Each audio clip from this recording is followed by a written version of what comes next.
When people talk about the most groundbreaking British sitcoms ever made, one show always comes up: The Young Ones. First broadcast on BBC Two in November 1982, this wasn't a traditional sitcom in any sense of the word. Most comedies at the time were fairly safe and structured, but The Young Ones felt completely and utterly out of control. It mixed slapstick comedy, surreal humour, political satire, cartoon violence, and live music performances into something British TV audiences had never really seen before. The show ran for 2 series between 1982 and 1984, with a total of 12 episodes, and it quickly became one of the most defining comedies of the decade. The series was created by Rik Mayall, Ben Elton and Rik Mayall, all of whom were heavily involved in the rising alternative comedy scene in the early 1980s. The show centred around 4 students sharing a filthy house in North London. Rik Mayall played Rick, the self-proclaimed anarchist and would-be poet who spent most of his time trying to sound intellectual while usually making a complete fool of himself. Oh, Cliff! Sometimes it must be difficult not to feel as if you really are a cliff when fascists keep trying to push you over it. Are they the lemmings, or are you Cliff? Or are you Cliff?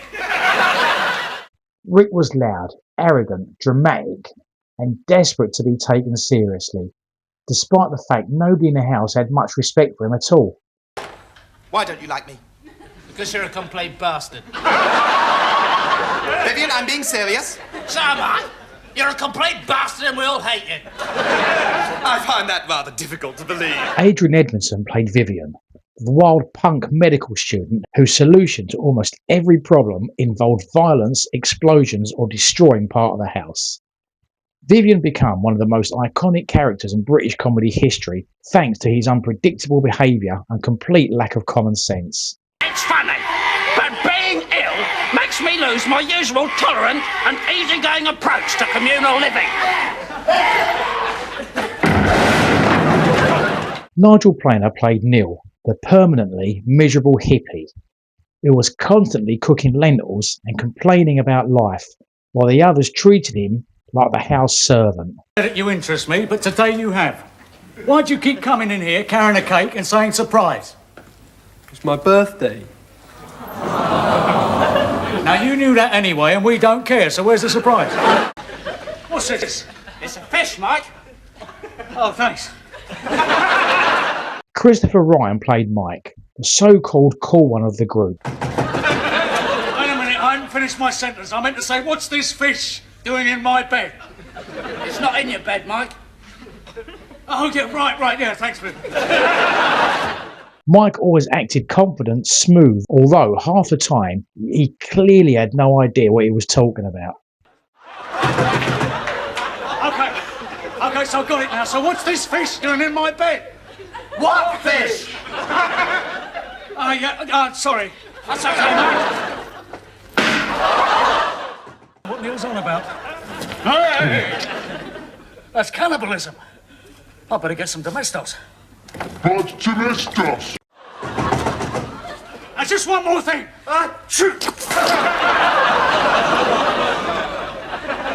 Anyone got a tissue? One thing that really made The Young Ones stand out was its music. Music! Nearly every episode featured a live performance from a major band of that time. And what about Amazulu? Which was incredibly unusual for a sitcom. And that was a deliberate trick because by including live acts, the BBC could classify the show as a variety programme rather than a sitcom, which meant a bigger budget. Madness appeared, performing House of Fun in Series 1, and came back again in Series 2 to perform Our House, the only band member to appear twice across the whole run. Motörhead famously played Ace of Spades in the Bambi episode, one of the show's most memorable moments. Other bands include Dexy's Midnight Runners, The Damned, 9 Below Zero and Amazulu. Those music performances gave the series a completely unique energy. 1 minute you'd be watching an argument in the kitchen. Stop being so boring, Rick. Oh, that's nice, isn't it? That's very nice.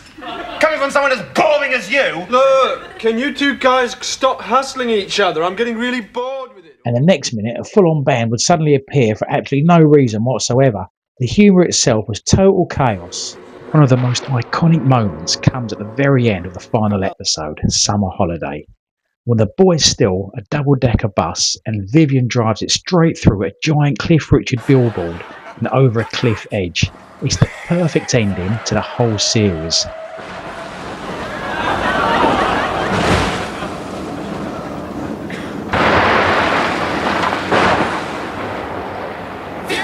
That was close.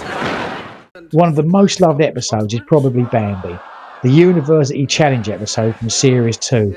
The four somehow end up representing Scumbag College, despite being completely unqualified.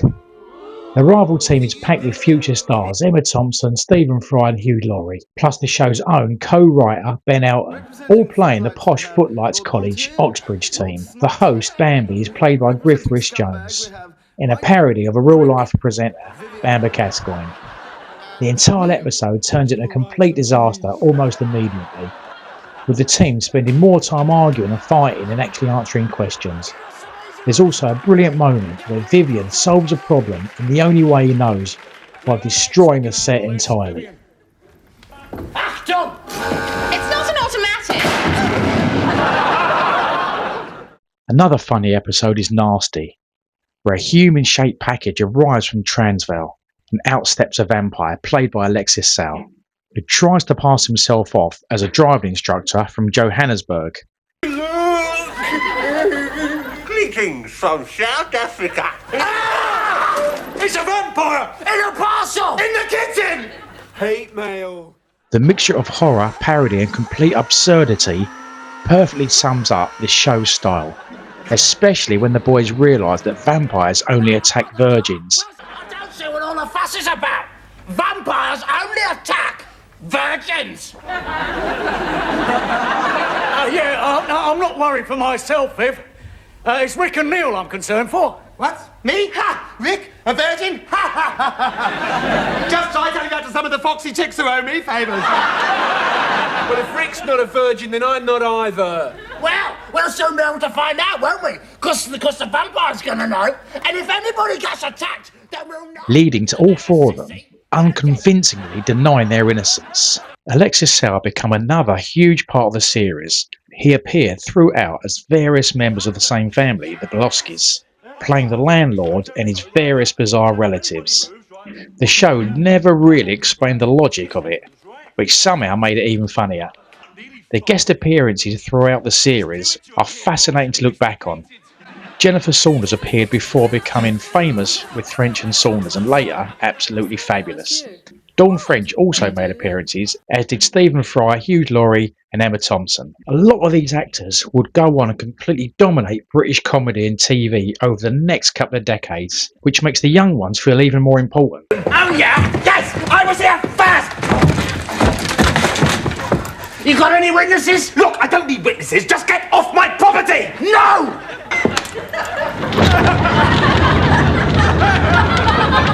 All right, then have the bedroom. I don't want it. It's not mine. Yes, it is. No, it isn't. You said it was yours just now.